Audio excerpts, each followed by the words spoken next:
Film Festival. We are here to welcome one of the most revolutionary and renowned director, Mr. Anurag Kashyap.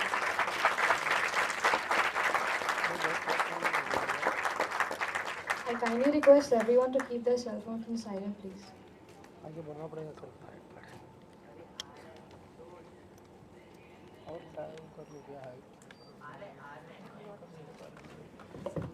So we have this session is basically one of the most important sessions that we have because we see a lot of people coming down here just to be a part of this session.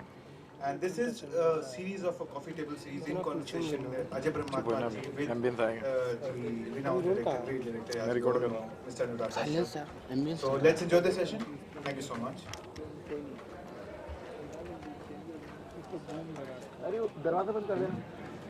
Boom लगाने पे आवाज़ सही आती है कड़क और ambience पे ज़्यादा एम्बियंस होता है लगाया ना यार सभी को नमस्ते जागरण फिल्म फेस्टिवल की तरफ से आज हमारे साथ अनुराग हैं।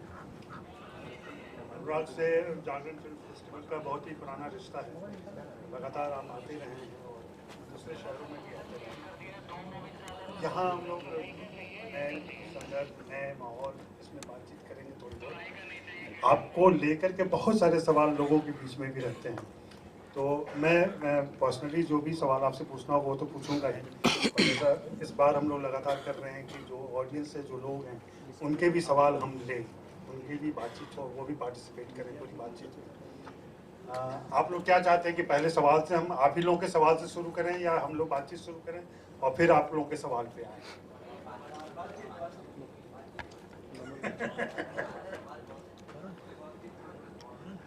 अच्छा, तो चलिए, सवाल तो कुछ भी पूछा जा सकता है, सवाल पर कोई पाबंदी नहीं है। जवाब जैसा भी मिले आपको उसके हिसाब से आप इंटरप्रिटेशन जो भी आप करते रहिए उसका। मैं सवाल पीछे से लेना शुरू करता हूँ, ठीक है? हाँ, अपना नाम भी बताइएगा और क्या कर रहे हैं वो भी बता देंगे। एक तरह का सवाल अगर ना पूछे तो अच्छा। हाँ, एक तरीके का सवाल ना हो कि आपके साथ काम कैसे कर सकते हैं। सर, संजीव शर्मा, मैं लेक्चरर हूँ। सर, आपकी एक्टिंग मुझे बहुत अच्छी लगी। आपने जिन जिन मूवियों में एक्टिंग किया है, सर इरादा क्या है आगे? नहीं, ऐसा कोई इरादा नहीं है। हम लोग वही बात कर रहे थे। मैंने कहा वो एक्टिंग हम लोग थिएटर करते थे तो एक्टिंग भी अच्छी हो जाती है। इसका मतलब ये नहीं कि अब एक्टर बन जाएंगे।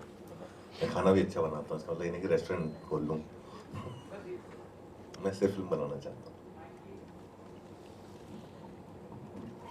Good evening, sir. This is Asim Jafri, a theatre artist.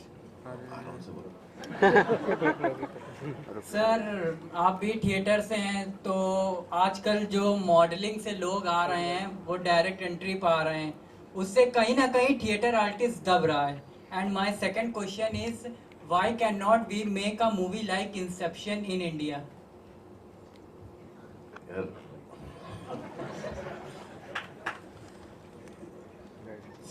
Cinema जो है ना एक ऐसा आर्ट फॉर्म है जो बहुत साल लगते हैं समझने में। हमें मुझे खुद को समझने में समय लगा, जो पेंटिंग और लिटरेचर की तरह नहीं है। बहुत महंगा है, उसके पैसे लगते हैं, पैसे अक्सर जो दूसरे से आते हैं। सो जिस तरह का मार्केट होगा और जिस तरह की चीज़ें लोग देखने जाएंगे उस तरह की चीज़ें ज़्यादा बनेंगी। तो मैं सबसे ज़्यादा ये बोलता हूँ लोगों को कि आप जिस तरह का सिनेमा देखोगे उस तरह का सिनेमा बनेगा। आप जो है जिस तरह जब सिनेमा लगता है, यहाँ पे कोई भी फिल्म लगी है, जैसे 5 लगी है, इसका सबसे कम कलेक्शन है सबका। पिछले हफ्ते कुछ और लगी है। आप ऐसी फिल्म देखने नहीं जाओगे तो ऐसी फिल्म बनेगी नहीं, और आप जैसे लोगों को चांस ही नहीं मिलेगा और मॉडल्स को चांस मिलेगा। तो आप खुद पहले जो चीज़ देखना चाहते हो उसके लिए पैसे देना चालू करो। So this is Shivendra. I'm a writer, proper writer, and we just watched Raman Raghav 2.0. First of all, few days back, And first of all, congratulations for making such a wonderful film. We liked it. And लेकिन क्या इस तरह की film दोबारा भी आपकी तरफ से देखने को मिलेगी? I don't know what I will do next. मतलब ऐसा नहीं होता, वो हर फिल्म का एक स्टेट ऑफ माइंड होता है। रामन राघव के भी 2 वर्जन है, एक नहीं, एक इंडिया के बाहर है जो साइको रामन है, एक रामन राघव, दोनों बहुत ही अलग फिल्म है। और हम लोग वो भी एक्सपेरिमेंट था कि बार बार प्रेशर होता है, बाहर जो फिल्म जाती है वो उनकी सेंसिबिलिटी अलग है, यहाँ पे डिस्ट्रीब्यूटर को कुछ और चाहिए होता है। हाँ, तो फिर उनको चाहिए होता है कि सब समझ में आए, तो यहाँ का वर्जन अक्सर लंबा होता है और फिर बहुत सारी चीज़ें डील भी करनी पड़ती है। मुझे इंटरवल के साथ फिल्म लिखना आता नहीं है, मेरी सारी फिल्मों का सबसे बड़ा दुश्मन इंटरवल है। वो इंटरवल के बाद वो मूड जो बना बनाया बिखर जाता है, तो मैं अभी तक वही नहीं समझ पाया, उसी से जूझ रहा हूँ। तो मुझे नहीं मालूम, जब ऐसी फिल्में वर्क नहीं करेंगी तो बनानी मुश्किल है।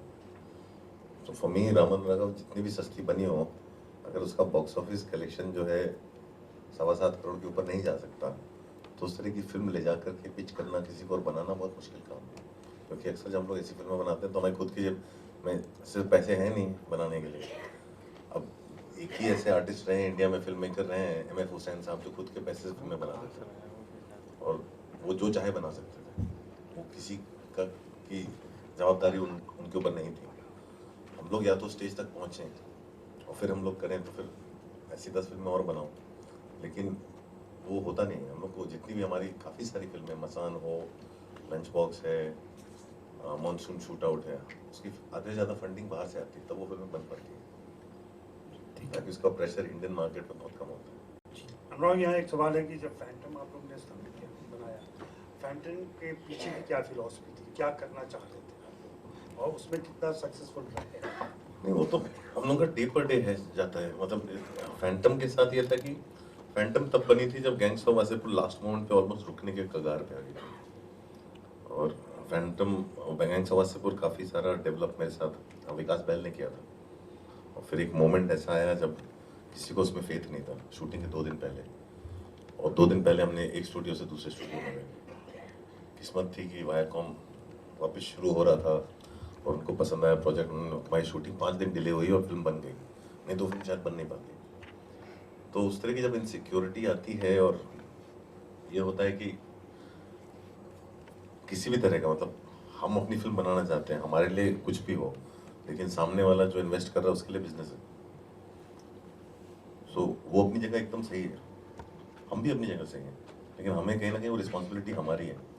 तो फैंटम हमने इसलिए बनाया था कि कहीं ना कहीं हम लोग, एक डायरेक्टर हो सकता है कि हम एक डायरेक्टर के साथ जो है डिसएग्री करें कि I don't agree with the kind of film, but अगर हमने उसमें इन्वेस्ट किया और शुरू कर रहे हैं एक आइडिया के बेसिस पे, एक पॉइंट पे चॉइस उसकी होनी चाहिए। तो company should be director driven, so eventually एक डायरेक्टर अपनी फिल्म खुद बनाए।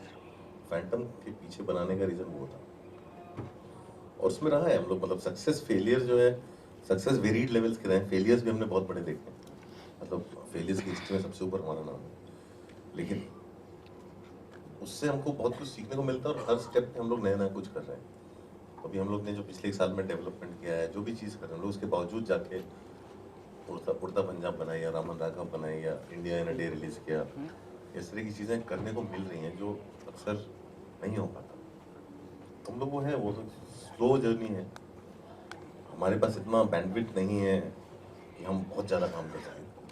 हमें बैलेंस भी करना पड़ता है, बिकॉज हम एक फिल्म में, एक तरह की फिल्में बन रही थी, बहुत कम पैसे में बन रही थी और इतने कम बजट में एक पॉइंट के बाद हम लोग रिलीज़ नहीं कर पाए फिल्में।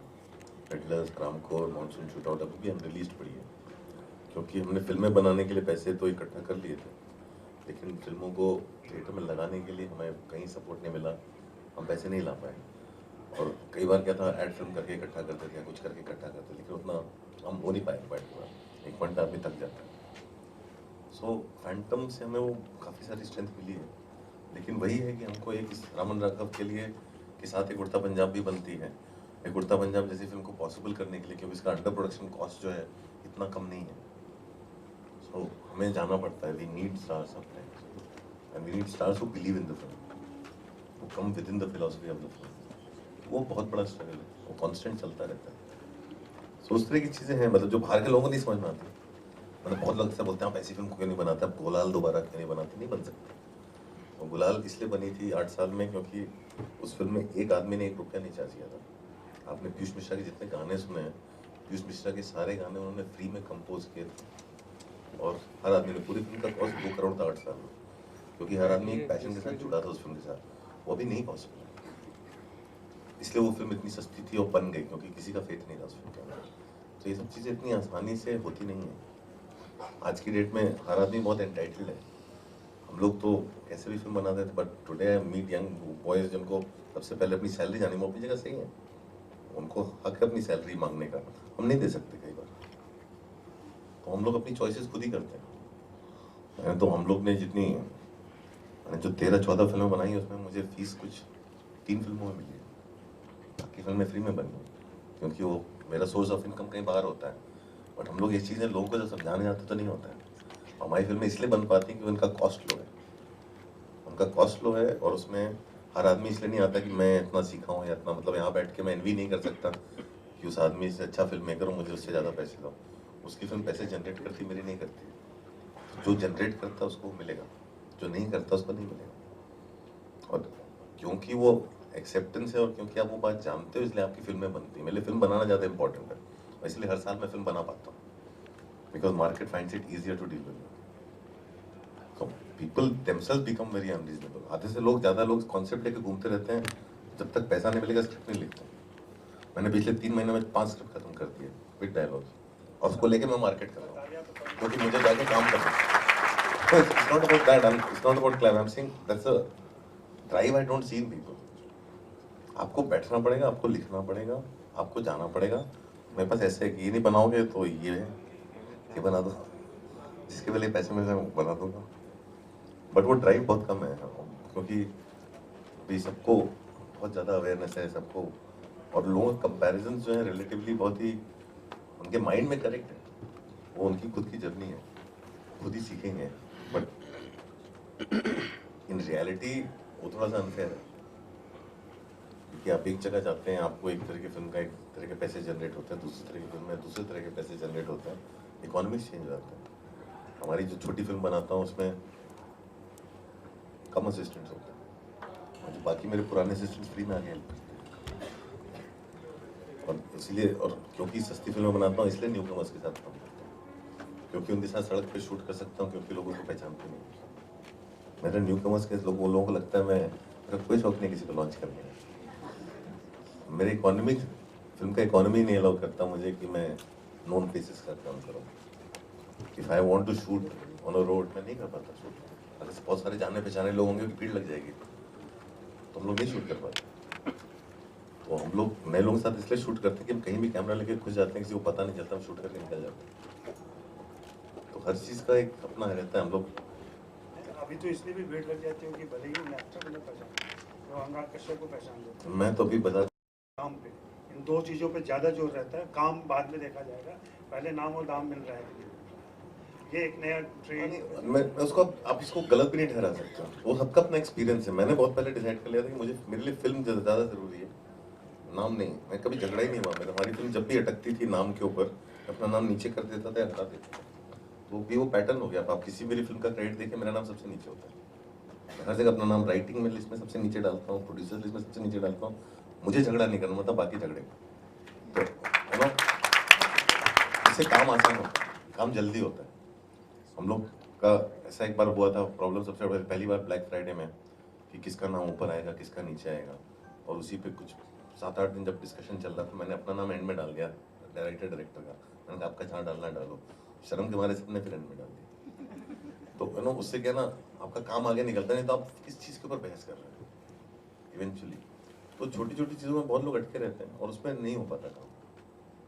और इंडस्ट्री जिस तरीके से परसेप्शन पे चलती है, आज जैसे कमर्शियल फेल्योर को कई बार क्रिएटिव फेल्योर मान लेते हैं। वो जो है हमारे मार्केट की, हमारी खुद की चीज़ है, उसमें हमारा भी उतना ही हाथ है, उसमें हम कुछ नहीं कर सकते। मेरा तो, मैं मानता हूँ बॉम्बे वेलवेट का जो फेलियर है, उसमें मैं खुद बैकफुट पे था। तो जब मार्केट इतना बात कर रहा है आपकी फिल्म के बारे में, और हर आदमी आपका कॉन्स्टेंटली आपके मुंह पे आपका बजट मार रहा है, तो आप भी बैकफुट पे जाते हो। फिर आपकी लड़ाई फिल्म के बजाय वो बजट की हो जाती है। फिर आप भी बिलीव करने लगते हो हाँ ओपनिंग ज़रूरी है, आप भी बिलीव करने लगते हो वो ज़रूरी है। उसमें किसी और को गलत ठहराना मैं मुनासिब नहीं समझूंगा, मैं खुद ही गलत हूँ। क्योंकि फिल्म जब अच्छी होती है तो क्रेडिट बहुत सारे लोगों का होता है, जब कुछ भी गड़बड़ होता है तो उससे डायरेक्टर की गलती है।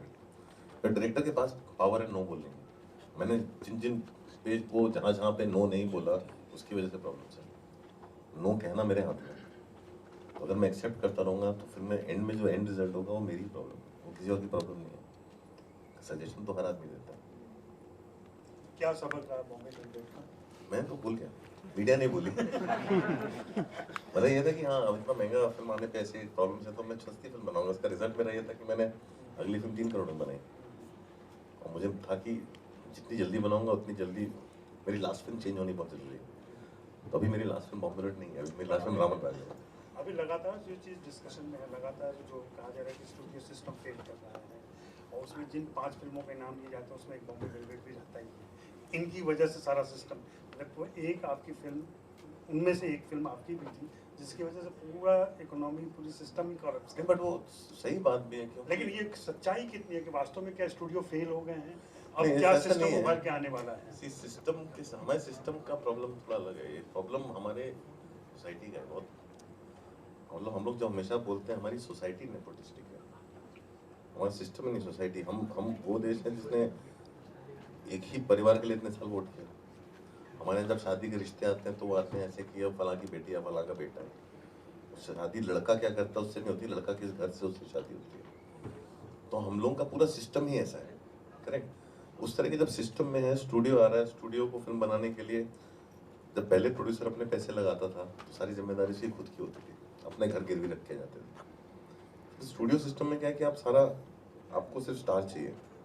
स्टार की लड़ाई में कंटेंट जो है मारा जाता है, और उसको आप बदल नहीं सकते हो। आप बदल कंसिस्टेंसी से सकते हो। आप किसी भी चीज़ को लड़ने के लिए आपको कंसिस्टेंसी चाहिए। एक फिल्म नहीं बदलेगी, आपको लगातार चीज़ें करनी पड़ेगी, आपको ट्रस्ट ऑफ फेथ जीतना पड़ेगा। तो प्रॉब्लम नहीं है, स्टूडियोज़ के लगातार लॉसेज हो रहे हैं। स्टूडियोज़ पहले लॉसेज ऑफसेट कर लेते थे स्टॉक मार्केट से, स्टॉक मार्केट में भी उछाल नहीं है तो ऐसे फिर वो बाइट करता है आपको। तो पहले था कि फिल्म चलने तो फिल्म के अनाउंसमेंट पे प्राइसेस बढ़ जाते थे, तो वो भी ऑफसेट नहीं हो पा रहा। फिर हमारे टैक्सेस बढ़ते जा रहे हैं, हमारे रुपये की वैल्यू गिरी है। तो वो सारी चीज़ें कहीं ना कहीं इफेक्ट करती हैं, और अभी किसी को समझ में नहीं आ रहा उसमें सब। अगर हम लोग जब एक थिएटर, हमारी कोई पॉलिसी नहीं है गवर्नमेंट की इसमें नए थिएटर्स बन सके। चाइना ने पूरा गेम बदल दिया क्योंकि उन्होंने कुछ इतने 1000 लाख थिएटर जो हैं पिछले 10 साल में खड़े किए। अब कोरिया में गवर्नमेंट के पार्टिसिपेशन से सिनेमा बदल गया, रेवेन्यूज बदल गए। हमारी पॉलिसीज ऐसी हैं कि हम रेजिडेंशियल एरियाज के आसपास थिएटर नहीं खोल सकते। जहाँ पे पहले थिएटर था वहीं थिएटर खोल सकते हो। आपको नए थिएटर बनाने तो आपको सिटी लिमिट्स के बाहर जाना पड़ेगा, वहाँ कोई थिएटर खोलने को तैयार नहीं है। मैंने नंबर ऑफ स्क्रीन्स बढ़ी नहीं रही हैं। आप उतनी स्पेस में नंबर ऑफ स्क्रीन्स बढ़ाओगे तो नंबर ऑफ सीट्स कम हो जाएंगे। लगभग 1 लाख पे एक स्क्रीन है अपना। So, चाइना में 15,000। तो जब बड़ी फिल्म रिलीज होती है इसकी लागत बढ़ी क्योंकि आपने स्टार को बड़े पैसे दिए। तो आपको मालूम है एग्जीबिटर भी स्टार के नाम पे आपको 5 में से 4 स्क्रीन दे देगा, और वही होता आ रहा है। तो स्टार को आप ज़्यादा पैसे दे रहे हो क्योंकि एग्जीबिटर आपको ज़्यादा स्क्रीन दे रहा है। तो जो छोटी फिल्में मारी जा रही हैं, आप है 15 फिल्म एक स्क्रीन पे कम्पीट कर रही हैं और एक फिल्म ने 4 स्क्रीन घेरा हुआ है। तो उसमें क्या है, सारा रेवेन्यू ओपनिंग वीकेंड का है। तो उस चक्कर में क्या हो रहा है, जो कंटेंट वाली फिल्में हैं वो लोग, उनको वो टाइम ही नहीं मिल पा रहा जहाँ वो सांस ले सकें, जहाँ वो ग्रो कर सकें। और वो चीज़ें जो हैं धीरे धीरे मरती जा रही हैं। एक पॉइंट आएगा कि, और ये सिर्फ इंडिया की हाल नहीं, बाहर भी है। मतलब जो इंडिपेंडेंट सिनेमा है, आर्ट हाउस सिनेमा अमेरिका में मर चुका है, खत्म है। आर्ट हाउस सिनेमा यूरोप में मर चुका है। सनडांस की फिल्में थिएटर में रिलीज ही नहीं होती हैं। गिन के 3 फिल्में रिलीज होती है सनडांस की थिएटर में, सारी जो है डायरेक्ट होम वीडियो पे जा रही हैं। और जो ऑडियंस जिसको वो सिनेमा चाहिए, ऑडियंस डाउनलोड करके देखता है। जो कंप्लेन करता है, जो कंप्लेन नहीं करता उसको उसका सिनेमा मिल रहा है, वो खुश है। लेकिन जो कंप्लेन करता है उसको वो सिनेमा डाउनलोड करके देखता है, तो वो उस सिनेमा को एंगेज ही नहीं करता, उसको एम्ब्रेस ही नहीं करता। तो फिर वो सिनेमा सर्वाइव कहाँ से करेगा? उसकी रेवेन्यू ही नहीं देता उसको। कोई रेवेन्यू नहीं देता, तो सिनेमा सर्वाइव कहाँ से करेगा? हमारे नए लोग काम कहाँ से करेंगे? वो चीज़ें होंगी नहीं। तो वो कंप्लेन करने की आदत तो हमारे नेचर में, हम लोग करते उसके लिए फिजिकली कुछ। तो वो सारी पिछले दिनों में एक आर्टिकल पढ़ रहा था, पुराना 48 का आर्टिकल था, लेकिन अभी भी रेलिवेंट है कैसे। तो फिल्म इंडिया मैगजीन हुआ करती थी उसमें, तो उसमें लिखा है उन्होंने कि जनरली इंडिया में 3 तरह के प्रोड्यूसर्स हैं जो एक्टिव हैं, जिसमें उन्होंने केदार शर्मा, राज कपूर जैसे डायरेक्टर का नाम लिया, प्रोड्यूसर का नाम लिया। काफ़ी पैशनेटली जो लोग फिल्में बना रहे हैं। दूसरा नाम लिया है उन्होंने ऐसे डायरेक्टर प्रोड्यूसर्स का जो सिर्फ पैसे के लिए आ रहे हैं, सिर्फ पैसे के लिए फिल्में बना रहे हैं। और तीसरी कैटेगरी उन्होंने रखी है कि न्यू जो उस समय काले धंधे से आए थे लोग, वो सिर्फ अय्याशी के लिए फिल्में बना रहे हैं, ग्लैमर स्ट्रक हैं और जाकर के हीरोइनों के साथ रहते हैं, सोते हैं और फिल्में बना रहे हैं। अभी कितना सिनेरियो चेंज हुआ है, पिछले 15 सालों में आप भी अलग अलग किस्म के प्रोड्यूसर सीख रहे हैं। ये 3 कैटेगरी अभी भी चल रही है कि कुछ और नई कैटेगरी पैदा हो रही है? ज़्यादा से ज़्यादा प्रोड्यूसर जो है, जो फिल्म प्रोड्यूसर होता है जो पैशनेटली अपनी फिल्म बनाना चाहता है, मतलब आजकल ज़्यादातर वैसे ही प्रोड्यूसर जो जनरली जो है, जो स्टूडियो सिस्टम का सबसे बड़ा फेलियर यह है कि जो भी डिसीजन लिया जाता है वो इसलिए नहीं लिया जाता है कि कोई इंडिविजुअल खड़ा होकर बोलता है मुझे ये फिल्म बनानी है और वो पैशनेट होता है फिल्म के बारे में। Everybody is more worried about keeping their jobs. तो क्या होता है कि जब 10 लोग मिलके एक स्क्रिप्ट पे डिसाइड करते हैं तो नहीं बन सकती फिल्म। वो स्क्रिप्ट लेवल पे आप 10 लोगों को सेटिस्फाई करने की कोशिश कर रहे हो, वो फिल्म एक इंडिविजुअल के फेथ और पैशन पे बनती है, जो कि मैंने अक्सर देखा है। और जितने हमारे सक्सेसफुल प्रोड्यूसर्स हैं, अगर आप उनको ले लें, चाहे वो साजिद नाडियाडवाला हो, चाहे करण जौहर हो, वो अपने डायरेक्टर्स को एम्पावर करते हैं। मैं भले ही बोलूँ कि मैंने उसकी ये फिल्म नहीं देखी या मैं नहीं देखना चाहता हूँ, मेरी टाइप की फिल्म नहीं है, लेकिन वो जिस डायरेक्टर को बोलते हैं फिल्म बनाने को, एक स्टेज पे जाके उसको फ्री छोड़ देते हैं कि अपनी फिल्म बनाओ, जो कि स्टूडियो सिस्टम में नहीं होता है। वहाँ पे 10 लोग बैठ के डिसाइड करते हैं कि ये फिल्म इस ऑडियंस को प्लीज़ करने के लिए ऐसे होनी चाहिए। वो टेस्ट शोज होते हैं, इसमें ऐसा होता है, कई चीज़ें उसमें मारी जाती हैं। तो वो जो चीज़ है वो अभी बहुत ख़त्म होती जा रही है। तो इंडिविजुअल पैशन मैंने बहुत कम प्रोड्यूसर देखे, जैसे नीरजा बनी थी तो एक प्रोड्यूसर के पैशन पे बनी थी। सुजीत सरकार कम्प्लीटली स्टूडियो के बाहर जो है जिसमें बिलीव करते हैं उससे फिल्म बना रहे हैं, फिर दे रहे हैं रिलीज करने। तो वो पैशनेट प्रोड्यूसर आपको अभी भी दिख जाएगा। बाकी आधे से ज़्यादा लोग are making films only to stay relevant, और कई लोग हैं जो सब फिगर आउट कर रहे हैं अपने रास्ते। लेकिन वो आपका जो पैशनेट है, जो आपको कोई भी देख लेके बता देगा, चाहे वो मेन स्ट्रीम में हो, चाहे वो ऑफ बीट हो, चाहे वो आर्ट सिनेमा में हो, कोई भी हो, आपको दिख जाएगा कि आदमी जो बना रहा है वो बिलीव के साथ बना रहा है। उसका एक अपना सिस्टम है, उसकी एक कंसिस्टेंसी है जो उसके काम में दिखती है। तो वो, और वही स्टूडियोज़ का हम बात भी करते हैं, चाहे वो धर्मा हो, चाहे वो एक्सेल हो, चाहे वो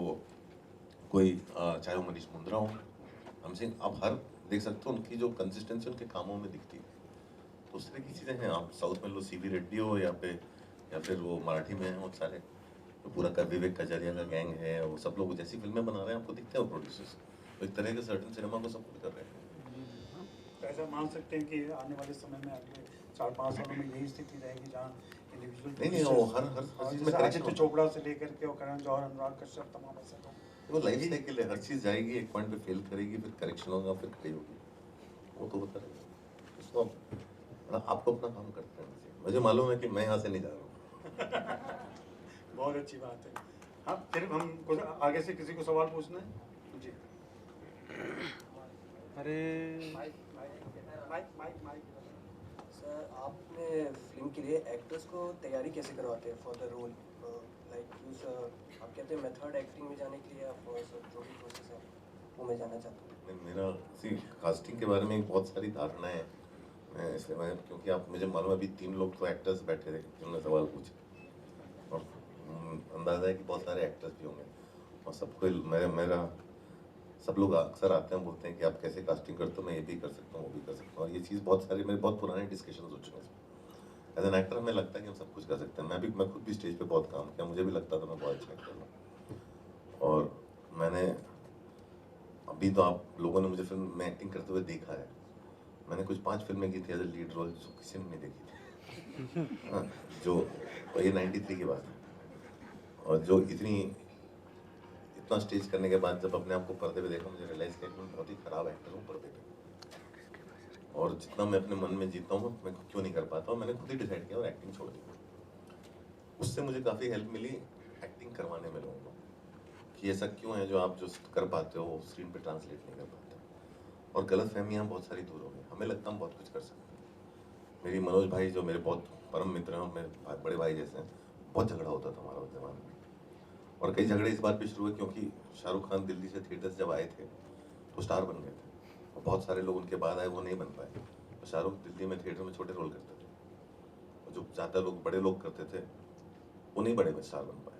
और अक्सर इस बात पे झगड़े होते थे, और अक्सर ये बहुत पुरानी बात कह रहा हूँ, और मैं सबको सुनता था, मैं ये बात कहता था, यार आपका काम एक्टिंग करना, आपका काम, लेकिन आप जो ना अंदर से आप स्टार बनने आओ, हर आदमी कर सकता है ऐसे।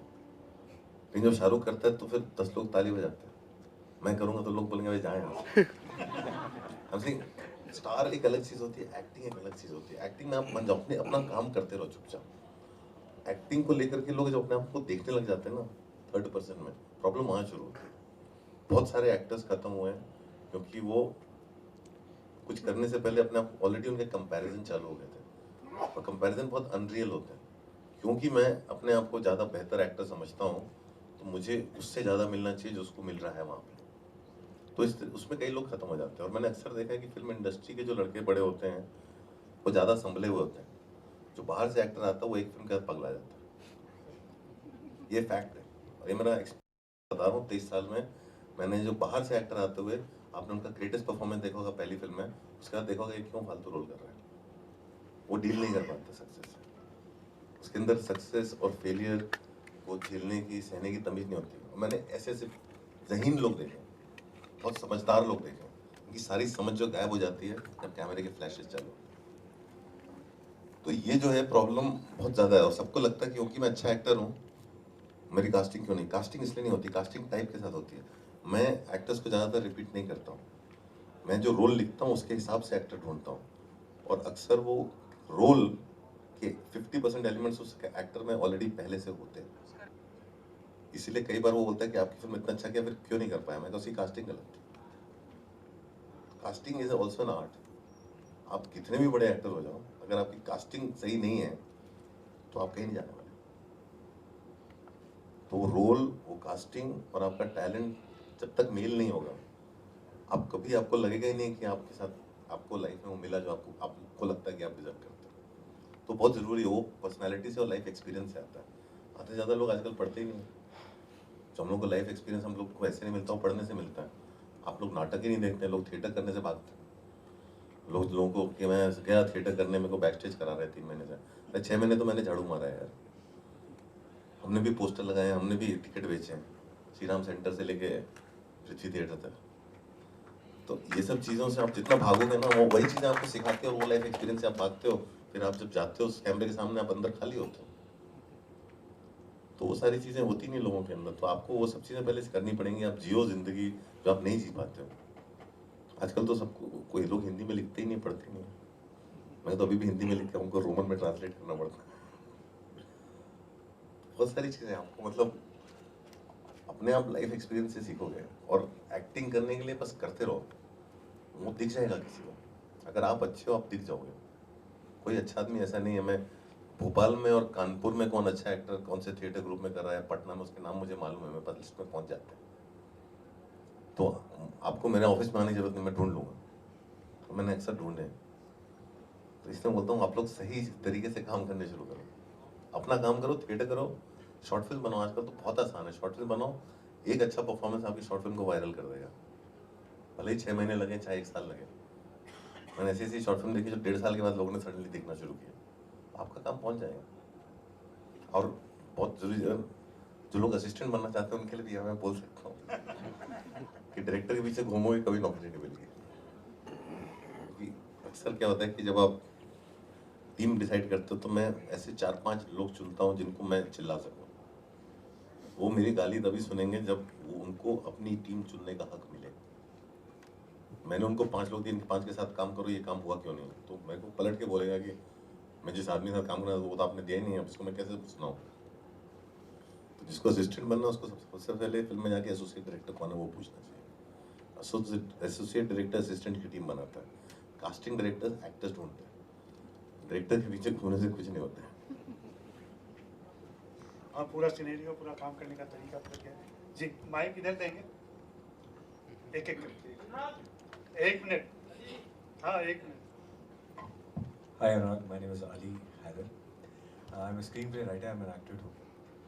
सवाल ये है कि what makes you, what's that passion which makes you constant in creating these films?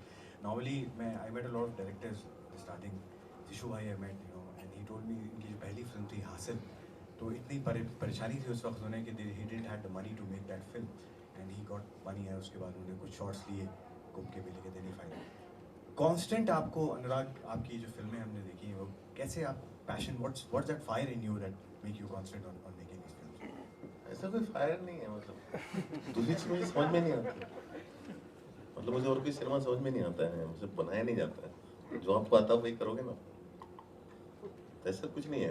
I feed on cinema, I watch films, I inspire my self constantly, younger people. Festivals में जाता रहता हूँ, सिनेमा देखता रहता हूँ, मैं जितने पैसे आते हैं मैं खर्च कर देता हूँ, जमा नहीं करता, तो काम करना पड़ता है कमाने के लिए। ये सारी चीज़ें, बहुत सारी चीज़ें हैं, I don't know, I think वो है, बस वो होता है या नहीं होता है, ऐसा कुछ नहीं कि मैं जबरदस्ती कुछ करता हूँ, मैं जब काम करने का मन नहीं करता मैं नहीं करता। Okay, hi Anurag, I'm Abhay and I have मतलब मैं बहुत क्यूरियस हूँ इस बात से कि आप zoology बैकग्राउंड से हैं, so मतलब zoology was it by chance, by choice या फिर बाय चॉइस? by choice? हाँ, वो एक्चुअली वो थोड़ा सा चाइल्डहुड फैंटेसी था कि मैं नोबेल प्राइज जीतूँ।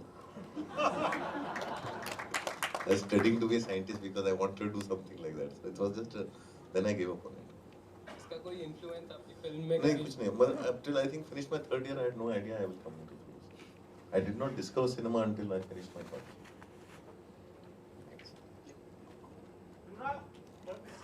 ये सेकंड यहाँ पे सेकंड रो में इधर। Hi, Monami, writer, aspiring filmmaker. I would like to ask you something that I'm trying to find out myself right now. The Anurag Kashyap that started his career as a writer, how that guy used to approach people who would finance your film? How do you pitch to a financer? And the difference between that person and the person who approaches financiers now. How do you pitch now? And any mistakes that you've made? No, How do you- see, I do things the same way. I've been doing things the same way.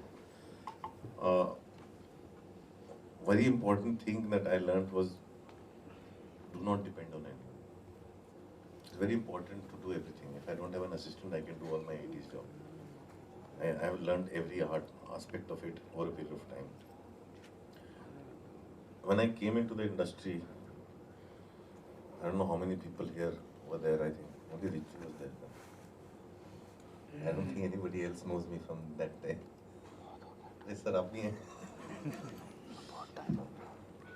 I don't think anybody knows me from हम लोग सब रहते थे.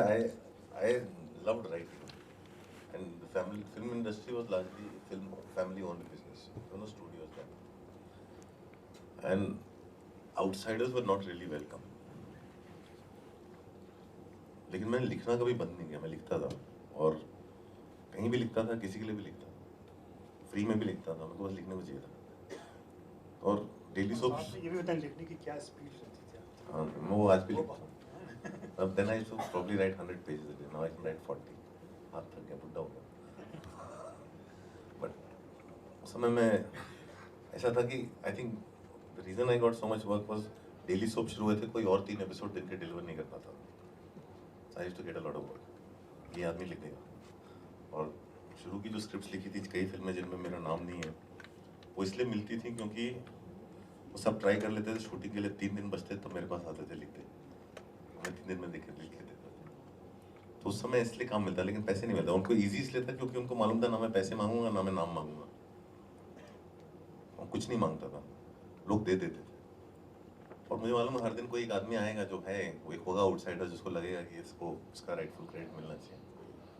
तो मुझे पहला credit मिला था हंसल मेहता ने जयते में दिया था और राम गोपाल वर्मा ने सत्या में दिया था. और उस समय जो है,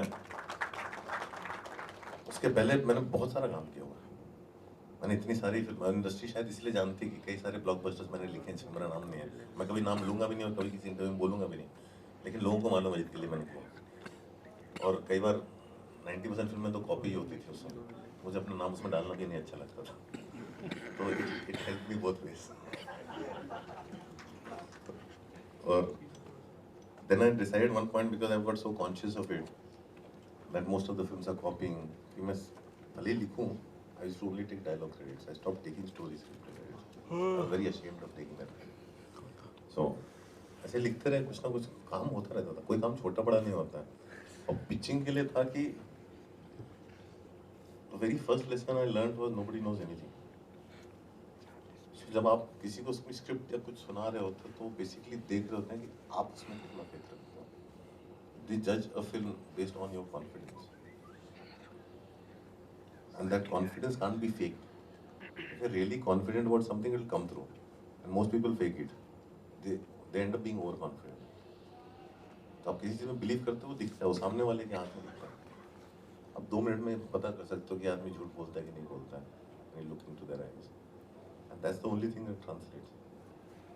हम लोगों का ऐसा हमेशा रहा है, और मेरी फिल्में खासतौर पे इसलिए बनती नहीं लगातार, बिकॉज या तो लोगों को लगता था कि ये आदमी बहुत बेवकूफ़ है, इसे फिल्म बनाना चाहता है, पैसे नहीं मांग रहा, कुछ नहीं कर रहा, या उनको लगता था बहुत शाना है, कुछ तो इसको झोल होगा। दोनों ही केसेस मेरी फिल्म बन जाती थी, तो चाहे कुछ भी सोचे, doesn't matter. Many times you have to be very clear about things. हम लोग बहुत सारी चीज़ों में फंस जाते हैं। हम लोग एक फिल्म बना रहे थे जिसका बजट था 2 करोड़, और वो actually film should have cost some around 8-9 crore, and people came and said कि your production person is stealing money from your production. And my logic was, अगर 8 करोड़ की फिल्म 2 करोड़ में डिलीवर कर रहे हैं, अगर उसमें से 5 लाख चुरा भी लिया तो उसका स्किल है, ही डिजर्व्स इट। उसके बीच में मैं क्यों अपनी फिल्म बंद करूँ और क्यों मैं परेशान हूँ? So when you take larger decisions like that, I don't want to get insecure about that. मेरा काम हो गया, काम डिलीवर हो गया। So those are the little things that have always, the idea was to always keep moving. The idea was not to stop. If there is a film of flop, नहीं release हुई, अगली film लिखो बनाओ. That's why I never stopped. Before my first film released, I had already made 3 films, and already had 2 shelled films, and I had 5 scripts ready. So when you're consistently, आप दरवाजे पे आप धक्का देंगे ना, दरवाजे में छेद हो ही जाता है, बड़ी से बड़ी दीवार में गड्ढा हो जाता है। आपको कंसिस्टेंट रहना पड़ता है। अनुराग जी, नहीं, एक मिनट पीछे। हाँ, माइक है आपके पास? इधर हाँ, पीछे। As we all know, art has no boundaries, but there are some period of time that parties कह रहे हैं कि that Pakistani। नहीं, माइक तो भाई, उनको आवाज़ नहीं आ रही ठीक से। और नाम भी बता दें अपना।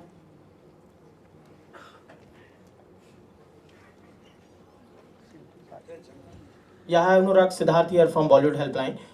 My question is, as we all know, art is no boundaries.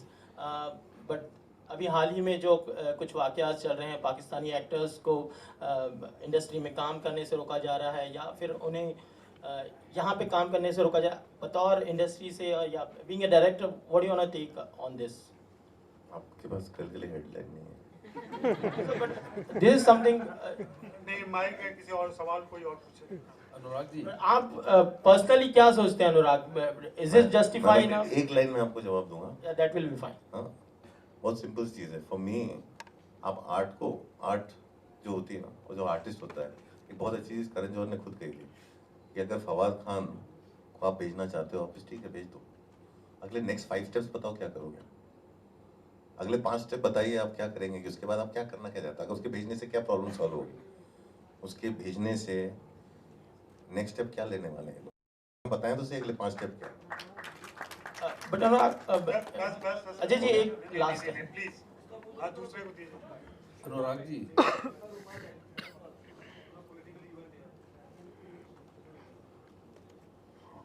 Hello sir. From last train to Mahakali to Mohi Marjani, I have seen every sir film. Please नाम बता दो, एक चीज़ से याद, और क्या करते हैं आप ये भी बता दें। पढ़ रहा हूँ और इवेंट्स। तो सर मैंने आपकी लास्ट ट्रेन टू महाकाली से लेके सब मोही मर्जानी देखी। सर मुंबई कटिंग कहाँ पे DVD या यूट्यूब पे रिलीज होगी? ये तो प्रोड्यूसर को ही मालूम होगा। वो मेरी फेवरेट शॉर्ट फिल्म है, वो मेरे पास पड़ी है, देखते नहीं आएगा तो शायद कोई मेरे घर से चुरा के डाल दे। परेशान लग रहा है उसमें। अनुराग जी, ये म्यूजिक को आप कितनी इंपॉर्टेंस देते हैं? वो फिल्म कहाँ से बोल रहे हैं? इधर आपके सामने राइट साइड। सर थोड़ा नाम बता दीजिए। रविंदर सिंह मीडिया से बोल रहा हूँ मैं। सर म्यूजिक मेरे लिए बहुत इंपॉर्टेंट है।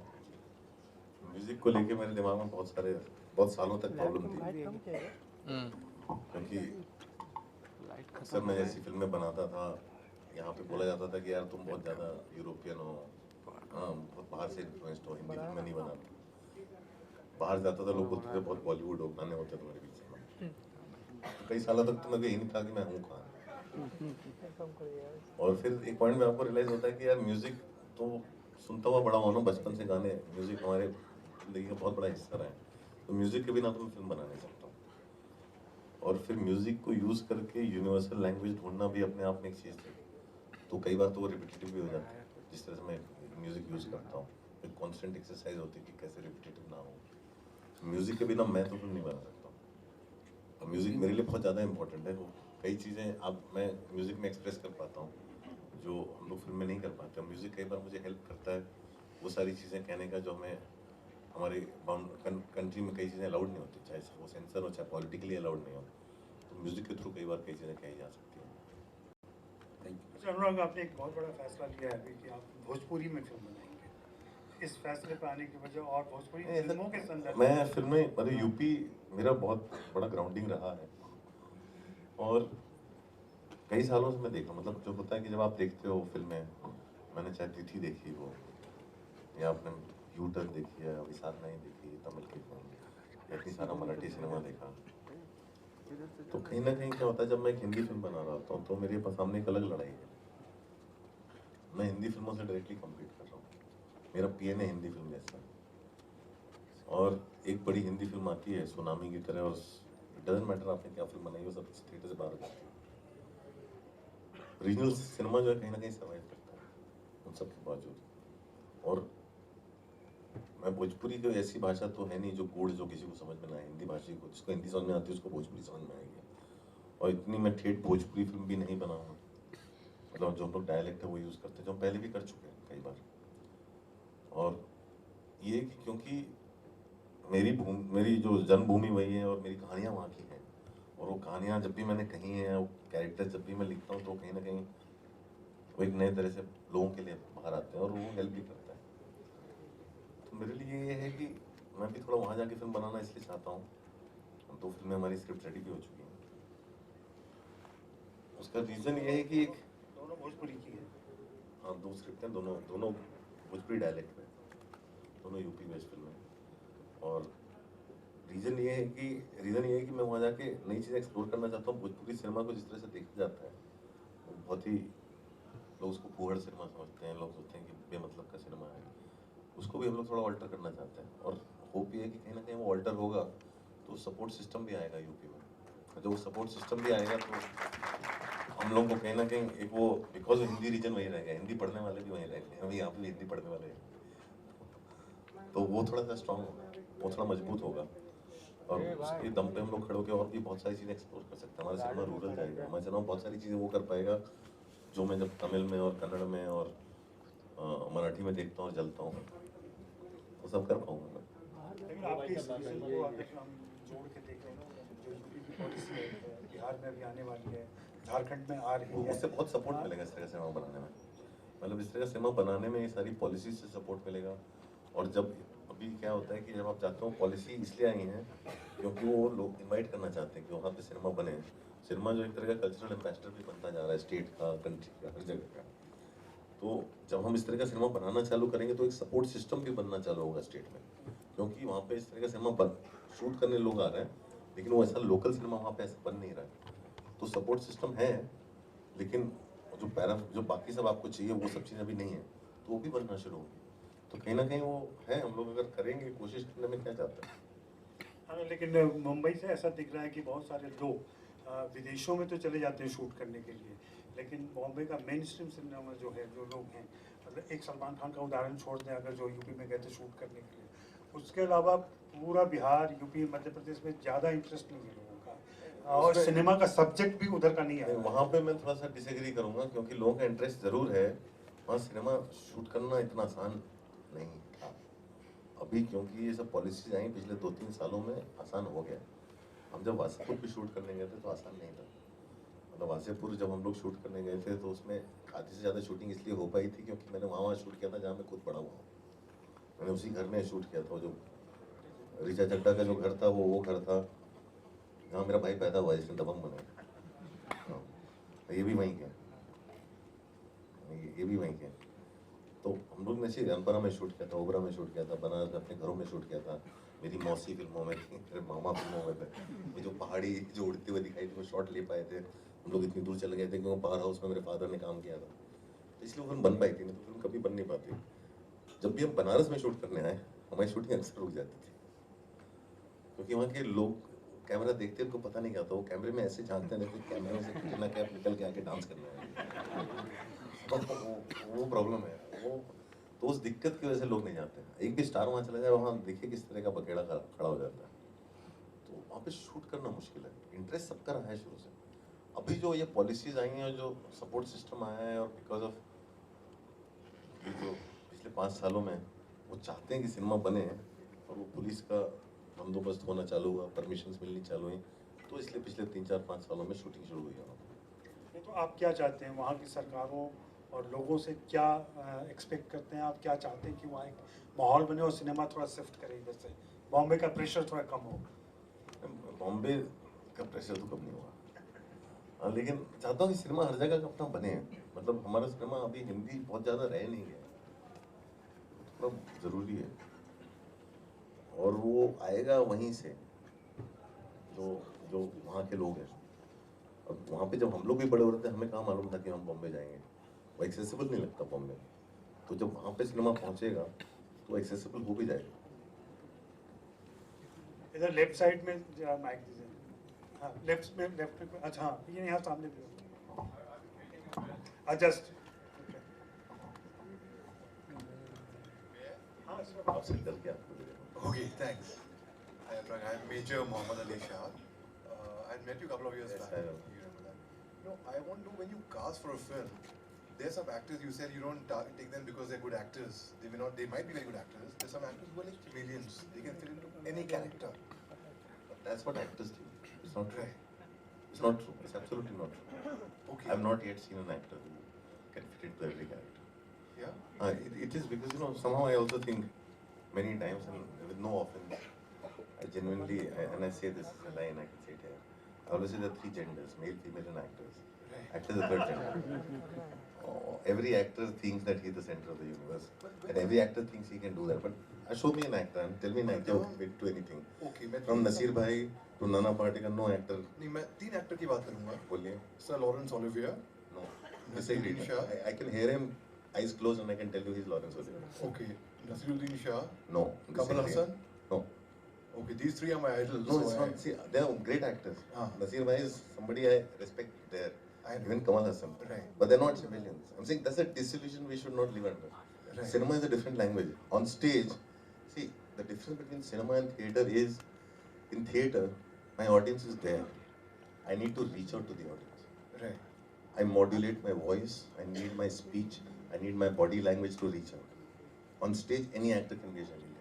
Okay, like Sir Lawrence Like, Olivier. listen to me, let me say that. On screen, actors can use makeup, whatever. I will know the first entry who he is. I know from the moment the actor walks in, I know who it is. I come to see him perform. I come to see him live in a character. They don't transform. They don't physically transform. They imbibe a different character. They become that character. I've seen a lot of actors who have done that, including Sir Lawrence Olivier and all that. But they don't become another person. I'm saying they don't embody another. They imbibe things, but they don't become another person. That's something a lot of people believe. But I have seen all great actors also become great actors because their personality is so much more stronger that it dominates the screen, and that actor is difficult to become someone else. Sir please तो दूसरे लोगों का भी सवाल entertain करें. हाँ जरा बीच में इधर पीछे पीछे पीछे.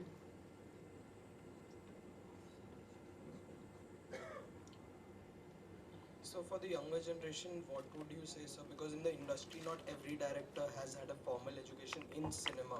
So for the younger generation, for us lot who want to become aspiring filmmakers and directors, what would you recommend as a chosen path for someone who knows that he wants to do something in this field?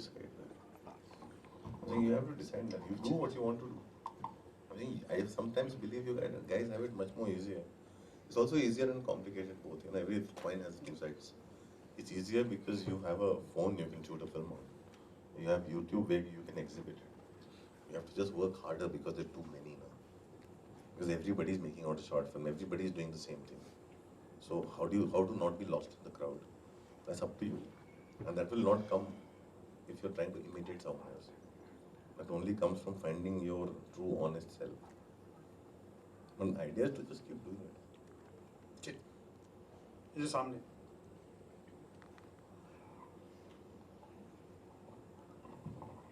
So can you, sorry, Reshma, and sir, can you please explain your creative process of writing? I don't know. I vomit. I seriously, in the sense, if like any kind of an idea, I get into a zone. It depends entirely on what music I'm listening to, anything. So if I have a subject, then I'll read upon it. I read upon the external things of it. So I'll tell you, I've just written a film, say, based in Kanpur. So I started with reading about Kanpur on Wikipedia. I know Kanpur. Then my subject matter, I start reading history of the city and everything. I start from there. Then I start talking to people who are from there. So you get a sense of place, a sense of time and things. And then I'll go and just be there quietly for a few days. And my ideas and characters are there in my head, and I just collect material. I don't start writing till it starts overflowing. And then I sit down for a short time in a room locked in, and my first shot comes out. So that's my process. And then I also shoot very organically, in the sense I don't have a shooting style. That's my process. I work mostly by negation. I keep telling people what I don't want. Most of the times I don't know what I want. नमस्ते sir, मैं वान्या, मैं painter हूँ और actor भी। मैं ये जानना चाहती थी कि जब कोई आर्टिस्ट अपने आर्ट के साथ कॉम्प्रोमाइज़ करता है तो कहीं ना कहीं गिल्ट फील करता है। आपने मूवीज़ बनाई, आपने कहा पैशन है, और जब आपने क्रिएटिविटी के साथ कॉम्प्रोमाइज़ किया, जैसा कि आपने शुरू में कहा कि मुझे पब्लिक के अनुसार से फिल्में बनानी पड़ती हैं, तो मेरे दो सवाल हैं कि जब आपको अपने क्रिएटिविटी के साथ कॉम्प्रोमाइज़ करना पड़ा तो कैसा फील होता है, एंड दूसरा कि हम लोग वो फिल्म देखना चाहते हैं जो अनुराग कश्यप बनाना चाहता है, तो वो मूवी कब आने वाली है? मैं फिल्में तो वही बनाता जो मैं बनाना चाहता हूँ, बाकी सब काम है वो करता हूँ, कॉम्प्रोमाइज़ होता हूँ। जब मैं फिल्म बनाता हूँ मैं एग्जैक्टली वही बनाता हूँ जो बनाना चाहता हूँ। उसके अलावा जो बाकी सब करता हूँ मुझे कोई गिल्ट फीलिंग नहीं होता है, क्योंकि उसकी वजह से मेरा घर चलता है, बाकी सब काम की वजह से। फिल्में बनाने से मेरा घर नहीं चलता। सीधा मतलब नहीं कि शायद वो आपकी बात समझौते वाली बात गलत समझे। फिल्म में समझौता नहीं करना होता है, फिल्म के बाहर काम में समझौता नहीं करता हूँ। मैं बाहर बहुत सारी क्रिएटिव प्रोसेस में कोई समझौता नहीं होता है, कई बार बाहर समझौते करने पड़ते हैं। मैंने जब येलो बूट्स बनाई, मुझे मालूम है कोई मुझे पैसे नहीं देगा, तो 1.5 साल मैंने एड फिल्म्स के बहुत सारे अलग काम के पैसे इकट्ठा किए और फिल्म बनाई। तो जो समझौते किए मैंने, उससे वो पैसे मिले जिससे फिल्म बनी। अच्छा अनुराग, एक रिक्वेस्ट करूंगा मैं, सारे सवाल हम नहीं ले पाएंगे, प्लीज़ अगर ये लोग सवाल ट्वीट करें आपको तो आप उसके जवाब दे दीजिएगा जागरण फेस्टिवल के नाम से। वो मैं ट्विटर पर कभी जाता हूँ। तो कभी आज चले जाइएगा 1 घंटे के लिए, क्योंकि अब आखिरी 2 सवाल आ गए। May I? Last. Sure. Excuse me. Yeah, I'm here. नाम बता दें। Swati. I am an actor and aspiring writer. मेरे आपसे 3 सवाल हैं। पहला कि आपके नरेशन के लिए क्या, सॉरी एक साथ पूछ रही हूँ, तो नरेशन के लिए क्या टिप्स दे सकते हैं? दूसरा, अगर किसी को नरेशन के लिए आपको अप्रोच करना हो तो क्या प्रोसीजर हो सकता है? और तीसरा, अगर किसी राइटर के पास ये क्वेश्चन आता है कि या तो आपको पैसे मिल जाएंगे या क्रेडिट मिल जाएगा, तो उसको क्या करना चाहिए? क्या क्वेश्चन? नरेशन तो मालूम नहीं, मैं तो नरेट करता हूँ, जैसे कि हम लोग नाटक पढ़ते थे तो बचपन से आदत है कहानी जोड़ जोड़ के पढ़ के सुनाने की, तो नरेशन तो मैं कर लेता हूँ, मुझे मालूम नहीं और कैसे करता है। तो यू से it, you mean things when you say that. आप ऐसे सिंपली रीड करोगे तो मज़ा नहीं आता। और मैं नरेशन नहीं सुनता हूँ, मैं सो जाता हूँ। अगर आप मुझे शोले भी नरेट करेंगे मैं सो जाऊँगा। मैं देख सकता हूँ, पढ़ सकता हूँ। तीसरा, आपके ऊपर डिपेंड करता है आपके लिए क्या ज़रूरी है। मैं बोलूँगा कि आपको दोनों ही नहीं छोड़ना चाहिए, लेकिन अगर कोई चीज़ आपके अंदर से आई है तो अंडर सब सर्कमस्टांसेस आप चीज़ों को छोड़ सकते हैं। कई बार क्या होता है कि आप जो फिल्म लिखी है और वो फिल्म आपके लिए इतनी ज़्यादा मायने रखती है, तो उस समय जो है आप अपनी सिर्फ फीलिंग्स के साथ जाइए, तो ऐसा नहीं होता। मैं तो कई बार इसलिए छोड़ देता हूँ क्योंकि मुझे मालूम है कि मैं कहाँ से कमा सकता हूँ। कई बार किसी के लिए सब कुछ वही होता है जो उसने किया, तो ऐसा नहीं, मैं ये सजेस्ट कभी नहीं करूँगा किसी को कि आप वही करो जो मैंने किया था। आपको क्या ज़्यादा ज़रूरी है आप उसके हिसाब से जाइए। और ऐसा कोई नहीं, कोई आदमी बोले आपको या तो क्रेडिट मिलेगा या पैसा मिलेगा, अगर ये बात किसी ने कही तो आपको उसको अपनी स्क्रिप्ट नहीं देनी चाहिए, पहली चीज़ तो ये।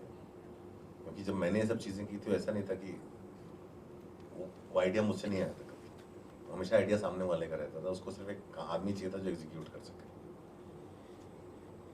तो और वो ऐसा आइडिया था भी नहीं कि मेरे था कि मैंने किसी तरह मेरा नाम आ जाए, मैं तो पैसे मिल जाए चलेगा, और मेरे को लिखने का शौक था बस, मैं तो कुछ भी लिखता था। तो अगर कुछ चीज़ मेरे अंदर से आई है तो मैं उसको ऐसे नहीं छोड़ जाने दूंगा। और आखिरी एक दो सवालों में, जो फेस्टिवल सर्किट्स में आप घूमते हैं उसका एक्सपीरियंस कैसे आपको हेल्प करता है? दूसरा, इंडियन फिल्मों का आपने जो एक नया मार्केट बन के आ रहा है विदेशों में, जैसे पास्ट यहाँ भले ही ना चली हो लेकिन फ्रांस में 3 महीने से चल रही है, स्पेन में फिर से रिलीज की गई, मैक्सिको में फिर से रिलीज की 8 करोड़ का बिजनेस है। जी, इनके बारे में थोड़ा सा बताएं। नहीं, इसलिए ये मैंने शुरू इसलिए किया था क्योंकि हम लोग हम फिल्में बना रहा था इंडिया में रिलीज नहीं हो रही थी, तो डिस्ट्रीब्यूटर अक्सर ये बोलते थे कि यार तुम मैं फिल्में कोई देखना नहीं चाहता। और मैंने जब यूनिवर्सिटीज़ में बाहर 1-2 बार इनविटेशन पे फिल्म दिखाई या ब्लैक फ्राइडे लोकार्नो गई, तो मैंने कहा वहाँ का ऑडियंस देख भी रही है, उनको पसंद भी आ रहा है, तो मैं बोलता था आप ओवरसीज़ क्यों नहीं फिल्म भेजते हैं? मैंने कहा मैं कोई फिल्म देखना ही नहीं चाहता, ओवरसीज़ कहाँ चलेगी। तो ये बहुत समय तक चलता रहा। मैं फिर ट्रैवल करना जब शुरू किया तब मैंने रियलाइज़ किया कि हमारे डिस्ट्रीब्यूटर्स को फिल्म जो है नॉन डायस्पोरा या नॉन इंडियन को बेचना आता ही नहीं। वो फिल्म बाहर भी रिलीज करते हैं तो इंडियन थिएटर में इंडियन प्ले करते हैं। वो ये नहीं बोलते कि हमको डिस्ट्रीब्यूट करना नहीं आता, वो तुमको बोलता है तुम्हारी पिक्चर को देखना नहीं चाहता। मैंने रियलाइज दैट, तो मैं वो रास्ता कैसे खोलूँ, मैं नॉन इंडियन ऑडियंस ढूंढूँ, is why I started travelling to festivals. और कई सालों के बाद हमने बहुत ट्राई किया, हो ही नहीं पाता था। हमारी देवटी नो स्मोकिंग तक रोम में गई, कहीं नहीं बिकी। देवटी गुलाल वेनिस में गई, कहीं नहीं बिकी। फिर फाइनली एक पॉइंट पे आया, उड़ान जब कान के हमें लगा था this time the film will sell. और फिर उड़ान भी जब बेचने निकले थे तो किसी को आइडिया नहीं किस प्राइस में बेचें, तो उड़ान को बेचने की स्ट्रैटेजी भी वैसी ही थी जैसे कि आप दिल्ली, पंजाब, यूपी, राजस्थान बेचते हैं। उस चक्कर में उड़ान नहीं बिकी। फिर मैंने रियलाइज़ किया कि ये सारे लोग एक्सपर्ट हैं, उनको आप कुछ भी बोलेंगे तो वो बोलेंगे यार हम इतने साल से काम कर रहे हैं, तुम हमें सिखा रहे हो। उसका तरीका एक ही था कि I have to make a film that I own, इसलिए ये लोग गुड्स बनाएंगे। How do you make a film that you own? पैसे तो है नहीं, तो सबसे सस्ती फिल्म क्या बन सकती है? तो ऐसी फिल्म लिखी गई जो 13 दिन में बन सके, सस्ते में बने। और वो फिल्म हमने क्या किया था, जाके हमने फ्री सबको बांट दी थी। हमने मार्केट में बोला था ले जाओ, जो पैसे कमाए खुद रखो, लेकिन रिलीज करो। Is the most distributed film that I have ever made. That film, वो फिल्म आज हर कंट्री में टीवी पे आती है। तो उस फिल्म ने मेरे लिए मार्केट खोलना शुरू किया। तो एक जब फिल्म हो गई तो उसके बाद क्या हुआ कि दैट्स व्हेन आई अंडरस्टूड कि बाहर की फिल्म कैसे बनती है। वहाँ पे टीवी वाले पहले पैसा लगाते हैं, वो फिल्म में प्रोड्यूसर होते हैं। फिर गुनीत मोंगा और रितेश बत्रा, वो दोहा फिल्म इंस्टीट्यूट में थे, वो सब लोग भी आए। फिर हम लोग ने जो है फिल्में सबमिट करना शुरू की फिल्म मार्केट्स में।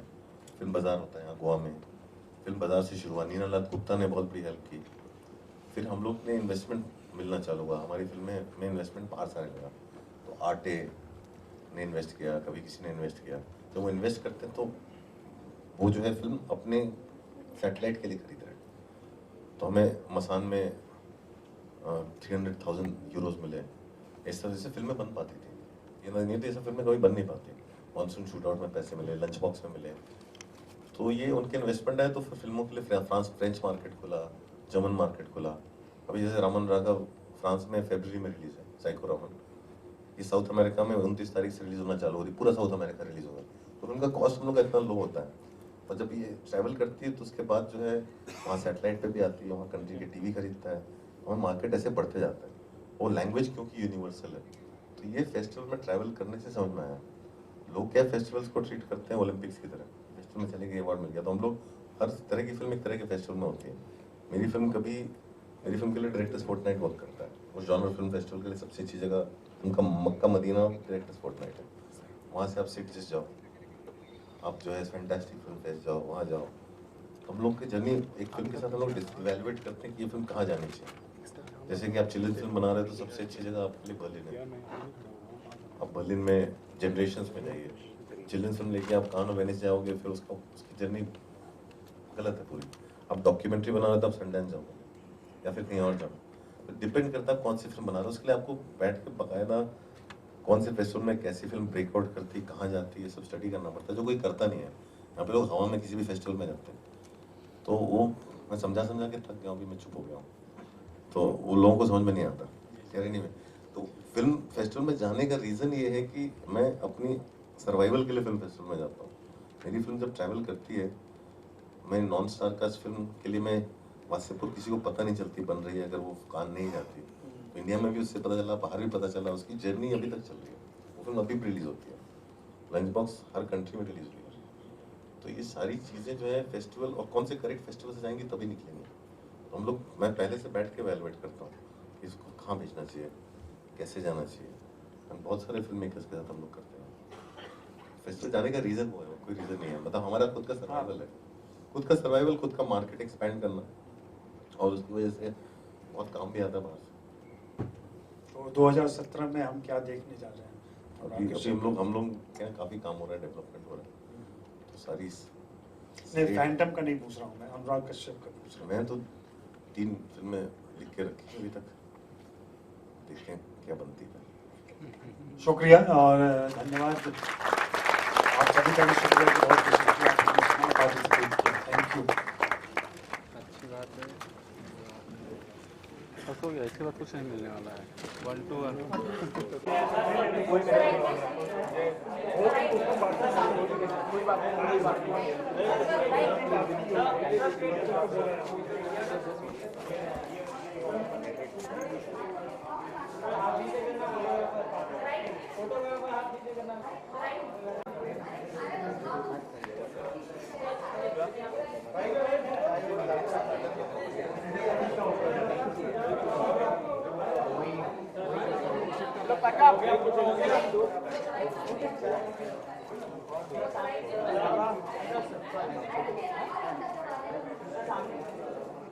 दादा